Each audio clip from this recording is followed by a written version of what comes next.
What's up mga parekoy? Today we will be unboxing and checking out budget-friendly power supply for 300 watts to 500 watts na PC build.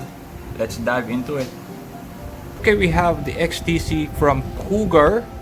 This is a 500 watts power supply. And the Cougar's power supply has been certified as early as 2007. Let's check it out.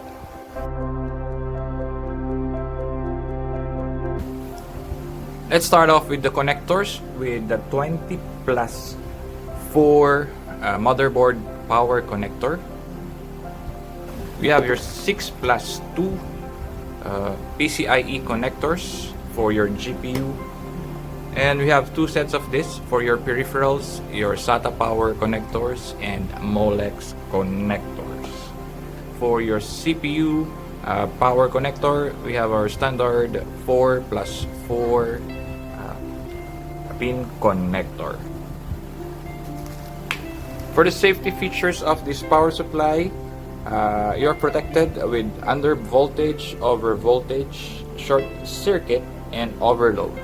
So that's a lot of protection coming from this XTC 500 from Cougar. For more of this kind of videos, don't forget to hit like, subscribe. Salamat mga parekoy!